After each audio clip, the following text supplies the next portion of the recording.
नमस्कार दोस्तों, स्वागत है आपका इस वीडियो में। तो दोस्तों आज हम करेंगे वैदिक सभ्यता से रिलेटेड जितने भी इम्पोर्टेंट क्वेश्चन हैं वो इस वीडियो के अंदर हम करेंगे दोस्तों। और दोस्तों मैं आपको यकीन दिलाता हूँ ये वीडियो देखने के बाद आपको दूसरी वीडियो देखने की जरूरत नहीं पड़ेगी। बस आप अंत तक इस वीडियो में बने रहें। तो दोस्तों वैदिक जो युग था दोस्तों, उस वैदिक युग को हम क्या बोलते हैं? वैदिक सभ्यता। और इसको दोस्तों मुख्यतः दो भागों में बांटते हैं दोस्तों। इसको वैदिक काल बोलते हैं दोस्तों, वैदिक काल और उत्तर वैदिक काल। हाँ जी दोस्तों, उत्तर वैदिक, उत्तर वैदिक। अब दोस्तों वैदिक काल के अंदर जैसे कि आपको पता है कि वेद चार होते हैं: ऋग्वेद, सामवेद, अथर्ववेद और यजुर्वेद। तो वैदिक काल में मुख्यतः ऋग्वेद को पढ़ते हैं, ऋग्वेद को पढ़ते हैं। और उत्तर वैदिक में, उत्तर वैदिक में बाकी जो तीन और वेद हैं, जो कहीं न कहीं डायरेक्ट एंड डायरेक्ट ऋग्वेद पे ही डिपेंड और ऋग्वेद को ही क्या करते हैं? डिस्क्राइब करते हैं और ऋग्वेद के आधार पे ही लिखे गए हैं। तो आप ये जो बातें हैं, इन बातों को ध्यान रखना है। और दोस्तों सबसे इम्पोर्टेंट चीज़ ये है कि ऋग्वेद के अंदर दोस्तों लोहा आ जाता है। हाँ जी दोस्तों, ऋग्वेद के अंदर लोहा आता है और लोहा आने के बाद कैसे जो है समाज का सारा जो स्वरूप वो बदल जाता है। तो हम देखते हैं दोस्तों। और इससे पहले अगर हम बात करें कि वैदिक जो काल है, वैदिक काल दोस्तों हम ये मान के चलते हैं 1500 से 1000 ईसा पूर्व। हाँ जी दोस्तों, ईसा पूर्व की बात हो रही है ये, बिफोर क्राइस्ट। ईसा पूर्व 1500 से 1000 ईसा पूर्व का जो काल है, जो टाइम है, उसको वैदिक काल बोलते हैं। जिसके अंदर मेनली क्या आता है? ऋग्वेद आता है। और दोस्तों अगर हम बात करें कि 1000 से लेके 600 बीसी, यानी 1000 से 600 बीसी, 600 ईसा पूर्व का जो काल है, उसको हम उत्तर वैदिक काल के अंदर रखते हैं। और इसके अंदर जो सबसे इम्पोर्टेंट चीज है वो लोहा है दोस्तों। लोहा आने के बाद जो है सारा स्ट्रक्चर बदल जाता है। तो बढ़ते हैं दोस्तों आगे टॉपिक की तरफ। क्वेश्चन नंबर फर्स्ट आ चुका है आपके सामने। वेद का क्या अर्थ होता है? ऑप्शन ए सुनना, ऑप्शन बी जानना, ऑप्शन सी देखना, ऑप्शन डी सोचना। तो इसका राइट आंसर बनता है दोस्तों ऑप्शन है बी बनता है। वेद का जो अर्थ होता है दोस्तों वो जानना होता है। आगे बढ़ते हैं दोस्तों। उम्मीद करते हैं आपको समझ आ रहा होगा। नेक्स्ट क्वेश्चन पे, सबसे प्राचीन वेद कौन सा है? हाँ जी दोस्तों, सबसे ओल्डेस्ट जो वेद है उसके बारे में पूछा जा रहा है, कौन सा है? तो ऑप्शन है Rigveda, option B Yajurveda, option C Samaveda, option D Atharvaveda. दोस्तों सबसे ओल्डेस्ट वेद ऋग्वेद है। ऑप्शन ए आपका राइट आंसर बन जाता है। अब हम बात करते हैं कुछ इंपॉर्टेंट फैक्ट की ऋग्वेद से रिलेटेड, ताकि ऋग्वेद से रिलेटेड और कोई अगर इंपॉर्टेंट कोई क्वेश्चन आता है तो वो हमसे ना छूटे। सबसे पहला पॉइंट दोस्तों ये प्राचीन वेद है। उसके बाद में दूसरा जो पॉइंट है ये देवताओं की प्रशंसा। हाँ जी दोस्तों, देवताओं की प्रशंसा के बारे में लिखा गया है। अगला जो पॉइंट है, इसकी रचना ये माना जाता है कि जो वर्तमान जो पंजाब है उसे पंजाब के अंदर हुई थी। उसके बाद ये माना जाता है कि ऋग्वेद जो है, ऋग्वेद वो मानव जाति का, हाँ जी दोस्तों, मानव जाति का, संपूर्ण मानव जाति का प्रथम ग्रंथ है। बहुत ज्यादा इंपॉर्टेंट है दोस्तों। मानव मानव जाति का, संपूर्ण मानव जाति का प्रथम ग्रंथ मानते हैं। और इसके अंदर दोस्तों 1028 सूक्त, 1028 सूक्त हैं दोस्तों। 10 मंडल है दोस्तों, 10 मंडल है।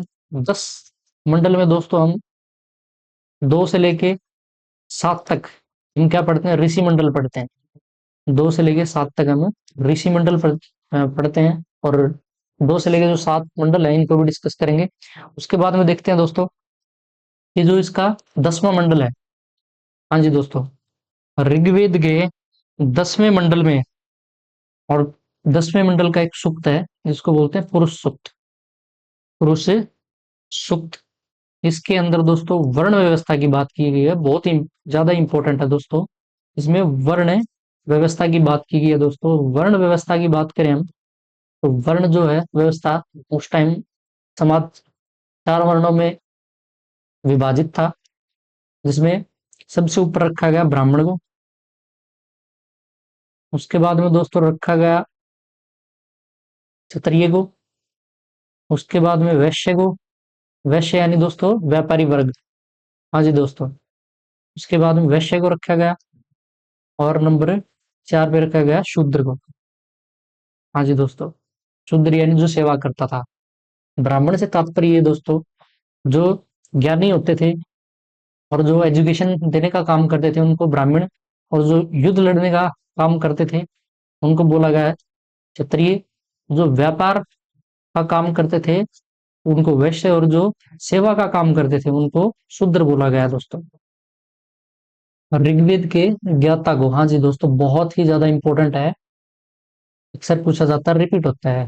ऋग्वेद के ज्ञाता को होता या होत्र कहते हैं, हाँ जी दोस्तों, ऋग्वेद के ज्ञाता को होता या होत्र कहते हैं।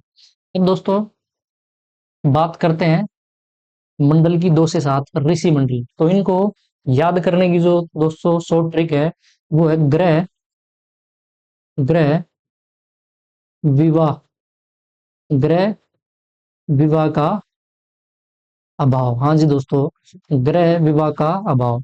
ग्रह से होता है दोस्तों, क्या होता है, ग्रह संवाद, या जिसको हम गुरुत समद भी कहते हैं। उसके बाद में वी से होता है दोस्तों विश्वामित्र, विश्वामित्र, वा से होता है दोस्तों वामदेव, ऐसे होता है अत्रि, भा से होता है भारद्वाज, भारद्वाज, वैसे होता है वशिष्ठ। और जैसे कि आप देखते हैं ये हमारी सोसाइटी में सरनेम भी होते हैं, तो ये आपको ध्यान रखना है दोस्तों। 2 से 7 क्या होते हैं, ऋषि मंडल होते हैं। तो इसकी जो शॉर्ट ट्रिक है याद करनी, ग्रह विवाह का अभाव, ग्रह से होता है दोस्तों ग्रह संवाद या गुरुत समद, वी से होता है विश्वामित्र, वा से वामदेव, ऐसे अत्रि, बा से भारद्वाज, वैसे वशिष्ठ। और दोस्तों सबसे इंपॉर्टेंट जो बात है वो दोस्तों दूसरा जो है मंडल, उसको बोलते हैं ग्रह संवाद, तीसरा मंडल हमारा विश्वामित्र।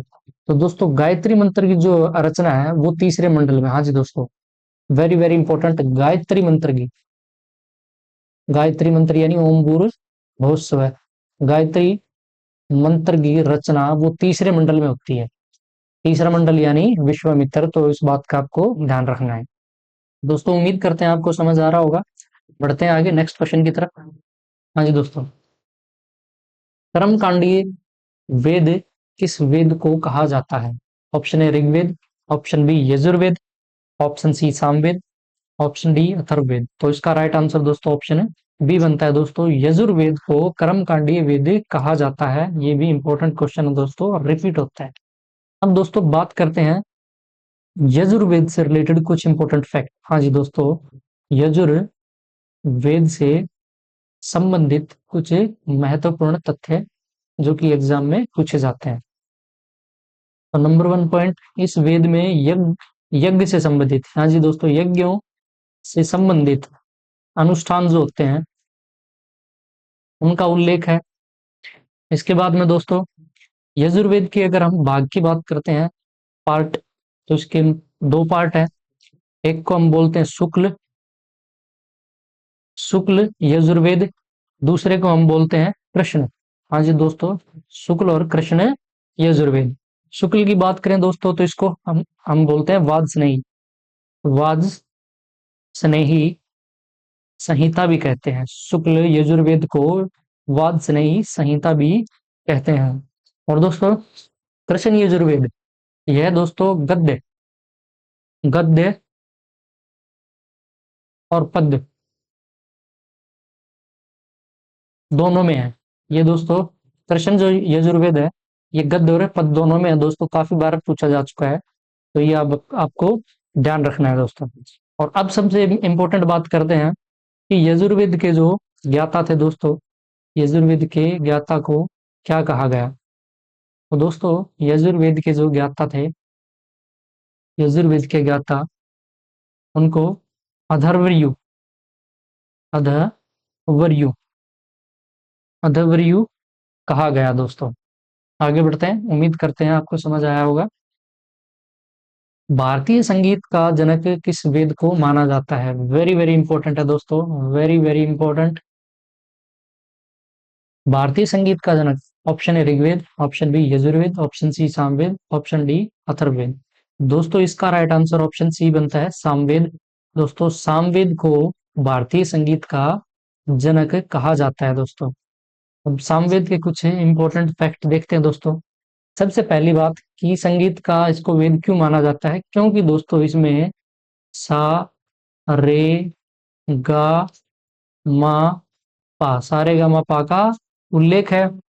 दूसरा पॉइंट दोस्तों, इसके जो मंत्र थे, इसके जो मंत्र थे दोस्तों, वो यज्ञों के अवसर पर, हाँ जी दोस्तों, यज्ञों के अवसर पर, यज्ञों के अवसर पर देवताओं की स्तुति के लिए, हाँ जी दोस्तों, देवताओं को प्रसन्न करने के लिए या उनकी स्तुति के लिए गाए जाते थे। तो ये कुछ इंपॉर्टेंट है फैक्ट है दोस्तों, आपको याद रखना है। आगे बढ़ते हैं। आयुर्वेद किस वेद का उपवेद है? इंपॉर्टेंट है दोस्तों, पूछा जा चुका है। ऑप्शन है Rigveda, option B Yajurveda, option C Samaveda, option D Atharvaveda. तो दोस्तों आयुर्वेद ऋग्वेद का उपवेद है। हाँ जी दोस्तों, ऋग्वेद का क्या है? उपवेद है, जिसके बारे में दोस्तों औषधि ज्ञान, हाँ जी दोस्तों, औषधि जो होती है, चिकित्सा जो होता है, औषधि ज्ञान से संबंधित है। तो ये कुछ इंपॉर्टेंट है पॉइंट, आपको ध्यान रखना है। उसके बाद में दोस्तों बात करें यजुर्वेद के उपवेद की, हाँ जी दोस्तों, यजुर्वेद, यजुर्वेद के उपवेद की, और सामवेद की, सामवेद के उपवेद की जो कि पूछे जाते हैं, और उसके बाद में अथर्व, अथर्व वेद के उपवेद की। तो दोस्तों यजुर्वेद का जो उपवेद है उसको बोलते हैं धनुर्वेद। हाँ जी दोस्तों, यजुर्वेद का उपवेद धनुर्वेद है, जिसके अंदर दोस्तों युद्ध कला का ज्ञान है। हाँ जी दोस्तों, धनुर्वेद के अंदर युद्ध कला का ज्ञान है। सामवेद का जो उपवेद है दोस्तों, उसको कहा जाता है गंधर्व। हाँ जी दोस्तों, गंधर्व वेद। तो दोस्तों गंधर्व वेद के अंदर संगीत का ज्ञान है, गंधर्व वेद के अंदर संगीत का ज्ञान है। अथर्ववेद का उपवेद दोस्तों शिल्प, शिल्प वेद को कहा जाता है, जिसके अंदर स्थापत्य, स्थापत्य का ज्ञान है। दोस्तों इसके साथ साथ हम थोड़ा सा डिस्कस कर लेते हैं अथर्ववेद के बारे में, जो कि कुछ इंपॉर्टेंट पॉइंट है, कुछ इंपॉर्टेंट फैक्ट है, जो कि भारत में होने वाले सभी एग्जाम के लिए महत्वपूर्ण है।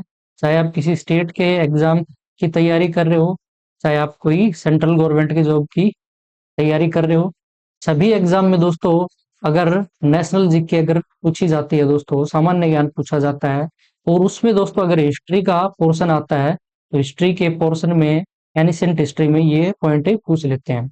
हाँ जी दोस्तों, अब हम बात करते हैं अथर्ववेद की दोस्तों। अथर्ववेद, तो दोस्तों सबसे पहला जो पॉइंट है अथर्ववेद का, वो ये है कि इस जो वेद के रचनाकार हैं, इस वेद के रचनाकार, हाँ जी दोस्तों, वेद के रचनाकार दोस्तों अथर्व ऋषि को माना जाता है। हाँ जी दोस्तों, अथर्व ऋषि को इनका रचनाकार माना जाता है। अब इस वेद के अंदर मुख्यतः क्या है? जादू टोना, हाँ जी दोस्तों, जादू टोना, भूत प्रेत, भूत प्रेत, और भारतीय औषधि विज्ञान। हाँ जी दोस्तों, कुछ कुछ इसके बारे में इसके अंदर क्या है, औषधि से भी संबंधित कुछ ज्ञान है, लेकिन ये मुख्यतः जादू टोने से संबंधित है। अगर एग्जाम से आपसे, एग्जाम के अंदर आपसे पूछा जाता है, तो आप जादू टोना इसका राइट आंसर बन जाता है, वो आप टिक करके आना है। आगे दोस्तों बात करें इस वेद के जो पुरोहित थे, वो ब्राह्मण ऋषि, हाँ जी दोस्तों, ब्राह्मण है, ब्राह्मण ऋषि माने जाते हैं दोस्तों, तो ये आप ध्यान रखना। इसी के साथ आगे बढ़ते हैं। ऋग्वेद में सबसे पवित्र नदी किसे माना जाता है? वेरी वेरी इंपॉर्टेंट दोस्तों, ये वो क्वेश्चन है जो एसएससी के अंदर रिपीट होते हैं। तो ऋग्वेद में सबसे पवित्र नदी किसे माना गया? Option A Ganga, option B Yamuna, option C Saraswati, option D Sutlej. तो इसका जो राइट आंसर बनता है दोस्तों, वो ऑप्शन सी बनता है दोस्तों। ऋग्वेद के अंदर सबसे पवित्र नदी सरस्वती को माना गया है। लेकिन दोस्तों अगर आपसे पूछे कि ऋग्वेद ऋग्वेद के अंदर, हाँ जी दोस्तों, अगर आपसे पूछे सर्वाधिक सर्वाधिक यानी सबसे ज्यादा किस नदी का नाम आया है, तो वो दोस्तों सिंधु राइट आंसर हो जाता है दोस्तों। इसके अलावा अगर हम बात करें गंगा और यमुना, हाँ जी दोस्तों, गंगा और यमुना का भी जो है उल्लेख मिलता है। गंगा का एक बार उल्लेख मिलता है और यमुना का 3 बार उल्लेख मिलता है, आप ये भी ध्यान रखें। बढ़ते नेक्स्ट क्वेश्चन की तरफ। उम्मीद करते हैं आपको अच्छा लग रहा होगा।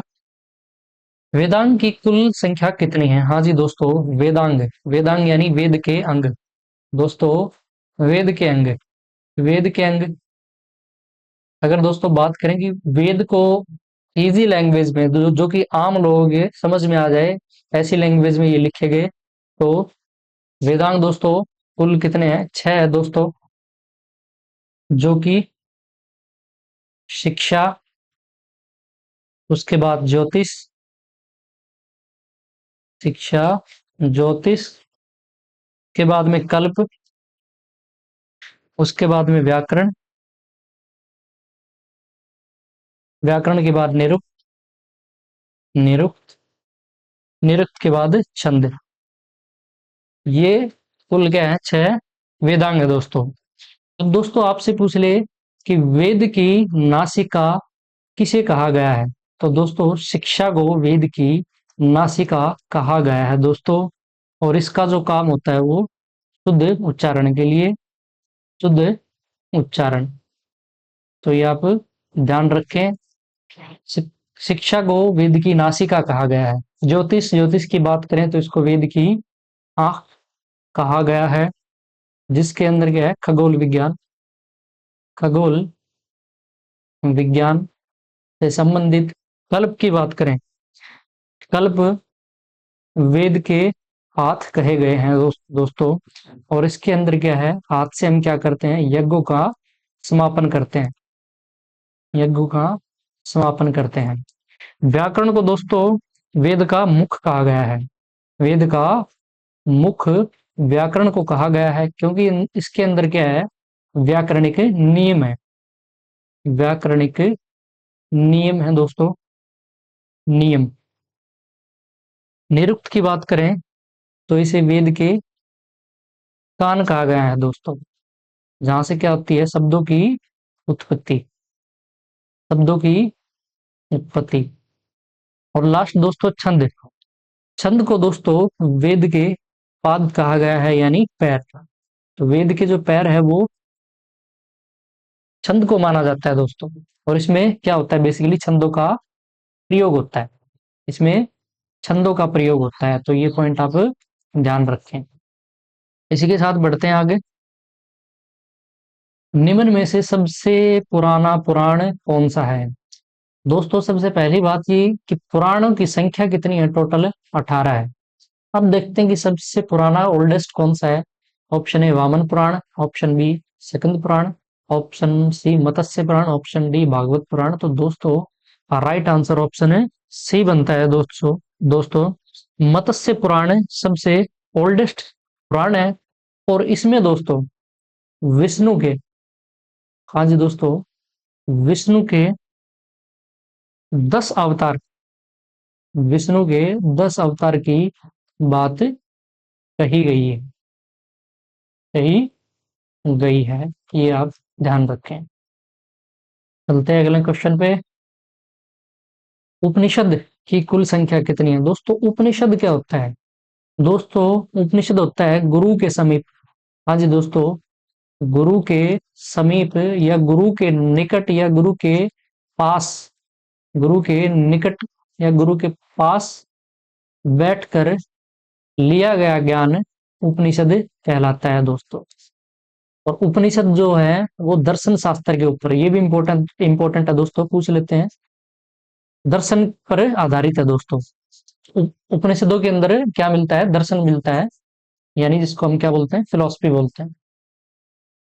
उपनिषदों की कुल संख्या दोस्तों, option A 92, option B 108, option C 152, option D 220। तो राइट आंसर मेरे प्यारे प्यारे दोस्तों ऑप्शन बी बन जाता है। उपनिषदों की कुल संख्या 108 है। इसी के साथ अगले क्वेश्चन पे चलते हैं। भारतीय संगीत का जनक किस वेद को माना जाता है? Option A Rigveda, option B Yajurveda, option C Samaveda, option D Atharvaveda. में भी ये रिपीट हो गया। राइट आंसर आप सभी को पता है, ऑप्शन सी सामवेद को भारतीय संगीत का जनक माना जाता है। आगे बढ़ते हैं। ऋग्वेद में कुल कितने मंडल हैं? हाँ जी दोस्तों, हम डिस्कस कर चुके हैं दोस्तों। ऋग्वेद के अंदर टोटल कितने थे? 10 मंडल थे मेरे प्यारे प्यारे दोस्तों। जिसके अंदर दोस्तों हमने देखा 2 से 7 क्या थे? ऋषि मंडल थे। ऋषि मंडल थे। ऋषि मंडल को याद करने का जो था ट्रिक, वो था ग्रह ग्रह विवाह का अभाव, ग्रह संवाद, विश्वामित्र, वामदेव, ऐसे अत्रि, वैसे भारद्वाज, वैसे वशिष्ठ। तीसरा जो मंडल है दोस्तों उसमें गायत्री मंत्र की जो है गायत्री मंत्र का उल्लेख मिलता है विश्वामित्र में। तो ये आपको ध्यान रखना है, कुछ इंपॉर्टेंट पॉइंट। तो ऑप्शन ए इसका राइट आंसर बन जाता है। आगे बढ़ते हैं। सत्यम शिवम किस उपनिषद से लिया गया है? Option A Mandukya Upanishad, option B Mundukya Upanishad, option C Chandogya Upanishad, option D Jabalopanishad. तो दोस्तों इसका जो राइट आंसर बनता है वो ऑप्शन ए बनता है दोस्तों। मांडूक्य उपनिषद से सत्यम शिवम लिया गया है, या सत्यम शिवम जो है उसका उल्लेख मांडूक्य उपनिषद में है। अब ये याद कैसे रखेंगे? तो मांडूक्य उपनिषद सत्यम शिवम, हाँ जी दोस्तों, शिवम, ये माँ, ये यहाँ पे क्या है? माँ है। और यहाँ पे क्या है दोस्तों? सी है, मासी। हाँ जी दोस्तों, कुछ स्टेट के अंदर जो मौसी को है, यानी जो हमारी माता जी की बहन है, मौसी को मासी भी कहा जाता है। तो आप ये ध्यान रखें दोस्तों, ठीक है। माँ से मांडूक्योपनिषद, और सी माँ, सी माँ यानी मांडूक्योपनिषद, सी यानी शिवम। और दोस्तों मुंडकोपनिषद की बात करें तो मुंडकोपनिषद से दोस्तों सत्यमेव जयते लिया गया है दोस्तों। सत्यमेव जयते मुंडकोपनिषद से लिया गया है। अब आपको कंफ्यूजन नहीं होना है कि मुंडकोपनिषद में क्या था या मांडूकोपनिषद में क्या था। इसके लिए ट्रिक जो है दोस्तों याद रखना आप, मासी, मासी यानी मुंडकोपनिषद, सॉरी मांडूकोपनिषद याद रखना, सत्यम शिवम। और ये दूसरा जो अपने आप याद रह जाएगा। छंदोग्य उपनिषद की बात करते हैं, जबालोपनिषद की बात करते हैं, तो दोस्तों छंदोग्य उपनिषद में 3 आश्रम की जानकारी मिलती है मेरे प्यारे प्यारे दोस्तों। जिसमें सबसे पहला है वो है दोस्तों ब्रह्मचर्य। हाँ जी दोस्तों, ब्रह्मचर्य की बात की गई है कि 25 साल तक इंसान को ब्रह्मचर्य जो है उसका पालन करना चाहिए।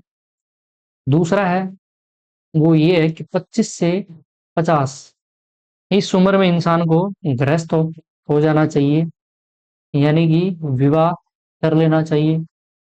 तीसरा जो है दोस्तों, तीसरे में वानप्रस्थ कहा गया है, यानी सब कुछ छोड़ छाड़ के, सब कुछ छोड़ छाड़ के मेरे प्यारे भाइयों और बहनों को जंगल की तरफ चला जाना चाहिए, वनवास ले लेना चाहिए।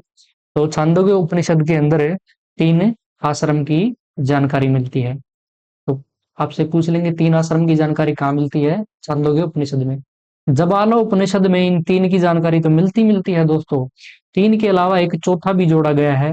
तो जबालो उपनिषद में कुल 4 आश्रम की जानकारी मिलती है, और चौथे का बोला जाता है कि इंसान को संन्यास की तरफ हो जाना चाहिए। हाँ जी दोस्तों, 75 से लेके 100 साल तक, यानी इंसान को सन्यास का पालन कर लेना चाहिए, सन्यासी हो जाना चाहिए। उम्मीद करते हैं आपको समझ आ रहा होगा। तो दोस्तों, अगर आप हमारे चैनल पर नए हैं, चैनल को सब्सक्राइब कीजिएगा और बेल आइकन प्रेस कीजिए, ताकि जब भी हम आपके लिए ऐसी ही वीडियो लेकर आए तो आपको नोटिफिकेशन मिल जाए। और वीडियो को है वो अपने दोस्तों के साथ शेयर कर देना, लाइक कर देना। इसी के साथ चलते हैं आगे। अगला क्वेश्चन आ चुका है दोस्तों, वैदिक आर्यों का प्रमुख भोजन क्या था? हाँ जी दोस्तों, प्रमुख भोजन। ऑप्शन ए जौ और चावल, ऑप्शन बी दूध और उसके उत्पादक, ऑप्शन सी सब्जियां और फल, ऑप्शन डी चावल और दालें। मेरे प्यारे प्यारे दोस्तों, इसका राइट आंसर ऑप्शन बी बनता है, दूध और उसके उत्पादक। हाँ जी दोस्तों, वैदिक कार्यों के भोजन में मुख्यतः दूध यूज होता था, दूध के अलावा घी यूज होता था, उसके बाद दही यूज होता था, जो कि आप देखोगे पंजाब और हरियाणा और उत्तर प्रदेश, यानी ये जो स्टेट है या इन स्टेट से लगते जो राज्य हैं उनमें मुख्यतः दूध, घी, दही का सेवन किया जाता है दोस्तों। और बात करें ऋग्वेद के अंदर, ऋग्वेद के अंदर दोस्तों दूध में यव, दोस्तों दूध में यव, यव यानी क्या होता है? यव दोस्तों जौ को कहा गया है। हाँ जी दोस्तों, ऋग्वेद में यव जो है वो दूध के लिए यूज हुआ है।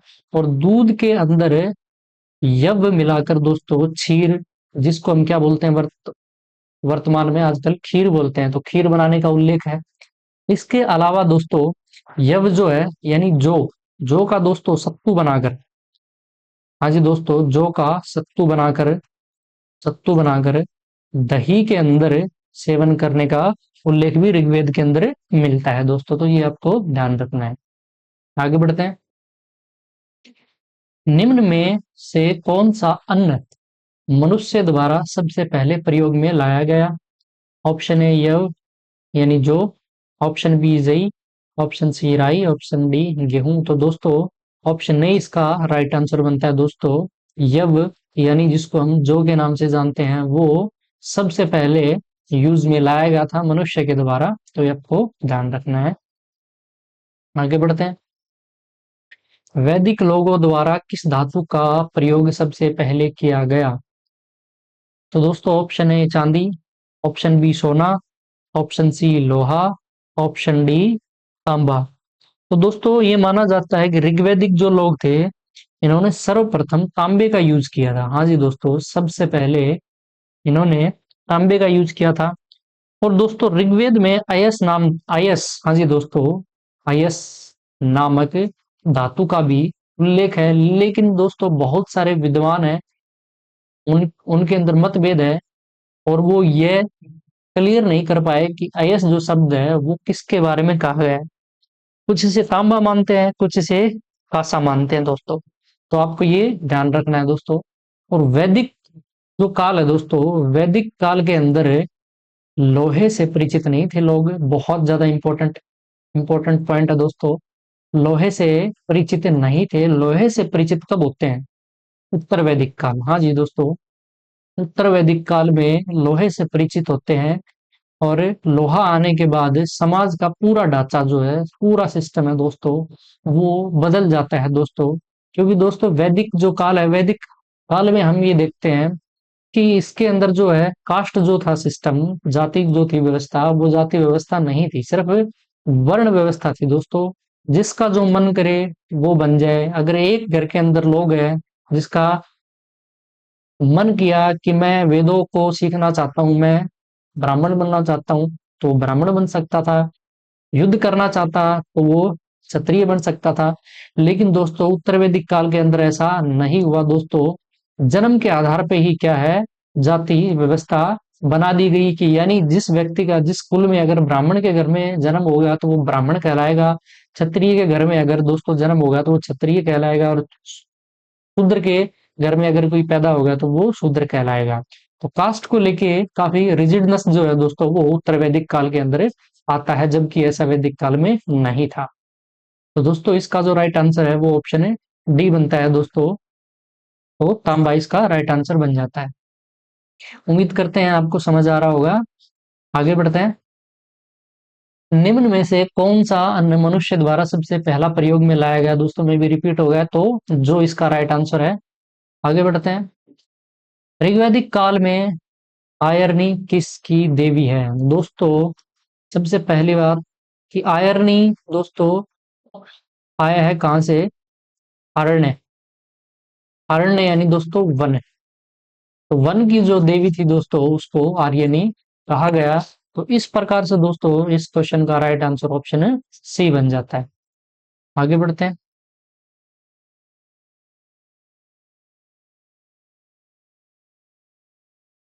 किन तीन वेदों को संयुक्त रूप से वेद वेद त्रयी कहा जाता है?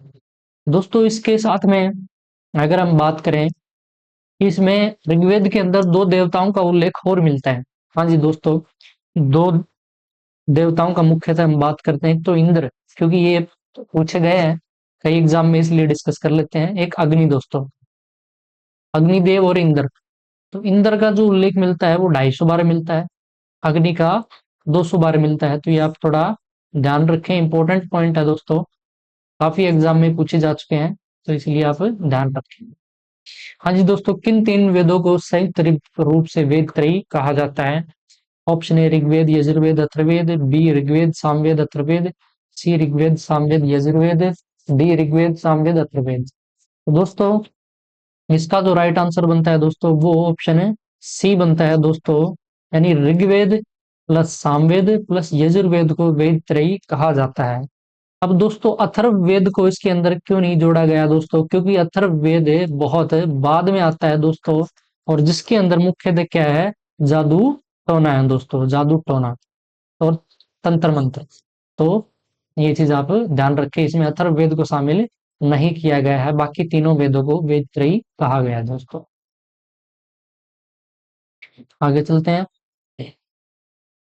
आरंभिक वैदिक काल में वर्ण व्यवस्था आधारित थी। हाँ जी दोस्तों, ऑप्शन ए शिक्षा पर, ऑप्शन बी जन्म पर, ऑप्शन सी व्यवसाय पर, ऑप्शन डी प्रतिभा पर। तो दोस्तों ऑप्शन सी इसका राइट आंसर हो जाता है, प्रारंभ में व्यवसाय पर आधारित थी, लेकिन बाद में उत्तर वैदिक काल में दोस्तों, उत्तर वैदिक काल में लोहा आ जाता है। लोहा आने के बाद दोस्तों जो इंसान है खेती करना स्टार्ट करता है, खेती करता है, जमीन के लिए लड़ता है। जमीन के लिए दोस्तों लड़ता है तो क्या करता है? जंगलों को काट के और खेत बनाए जाते हैं। और दोस्तों आपको ये पता है कि खेत दोस्तों बनाने के लिए क्या है? पुरुषों की जरूरत पड़ती है, क्योंकि पुरुषों को ज्यादा ताकतवर माना गया है, इसलिए ज्यादा से ज्यादा जो है वो लड़के पैदा करने पर बल दिया गया।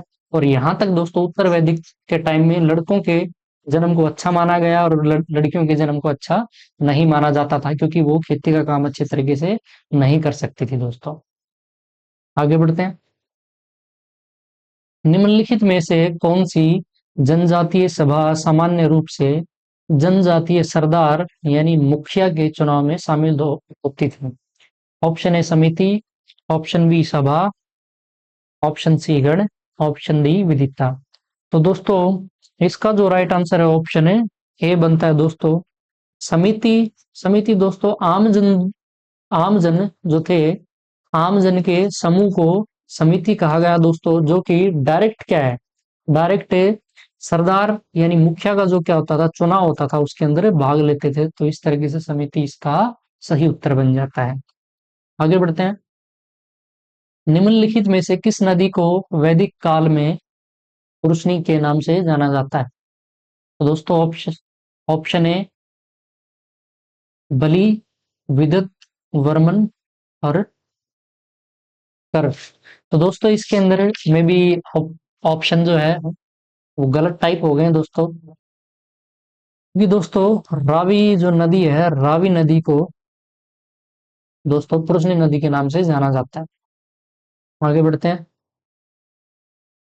निम्नलिखित में से किस विदुषी ने वाद विवाद में अजय याज्ञवल्क्य को चुनौती दी? हाँ जी दोस्तों, दोस्तों वैदिक काल के अंदर अगर हम मुख्यतः ऋग्वैदिक काल की बात करें तो उसमें महिलाओं और पुरुषों को दोस्तों समान अधिकार प्राप्त थे। हाँ जी दोस्तों, बिल्कुल समान अधिकार।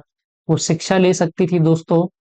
और दोस्तों देखो आप यहीं से आपको ये पता चल रहा है कि वाद और विवाद, यानी महिलाओं के पास इतना ज्ञान था दोस्तों, वो इतनी कुशल थी कि वो वाद विवाद में दोस्तों जो पुरुष समाज था उनसे टक्कर ले सकती थी। तो दोस्तों उसके बाद में उत्तर वैदिक काल आया दोस्तों, महिलाओं के जन्म को अच्छा नहीं समझा गया और उनको शिक्षा से दूर रखा गया। तो उनका जो है मानसिक जो है विकास वो डिक्रीज होता गया। तो दोस्तों इस तरीके से इसका जो राइट आंसर बनता है दोस्तों, वो बनता है ऑप्शन डी, गार्गी बनता है। गार्गी वो विदुषी महिलाएं थी वो महिला थी दोस्तों, जिसने याज्ञवल्क्य को वाद विवाद में चुनौती दी थी। तो अति महत्वपूर्ण क्वेश्चन है दोस्तों, आप इसको याद रखें। आगे बढ़ते हैं। निम्नलिखित में से किस नदी को वैदिक काल में पुरुषणी के नाम से जाना जाता है? तो इसको दोस्तों ऑप्शन डी, रावी नदी को जाना जाता है, ध्यान रखें। आगे बढ़ते हैं। उपनिषद पुस्तकें आधारित हैं किस पे? तो दोस्तों डिस्कस कर चुके हैं कि उपनिषद क्या होते हैं दोस्तों, गुरु के समीप, हाँ जी दोस्तों, गुरु के समीप या निकट बैठकर लिया गया ज्ञान उपनिषद कहलाता है दोस्तों, और ये टोटल दर्शन पर आधारित है दोस्तों। आगे बढ़ते हैं। प्राचीन भारत में निम्नलिखित में से किस विवाह को विधि सम्मत नहीं माना गया? ऑप्शन ए दैव विवाह, ऑप्शन बी आर्ष विवाह, ऑप्शन सी गंधर्व विवाह, ऑप्शन डी ब्रह्म विवाह। तो दोस्तों गंधर्व जो है विवाह, उसको ऋग्वैदिक काल के अंदर विधि सम्मत नहीं माना गया।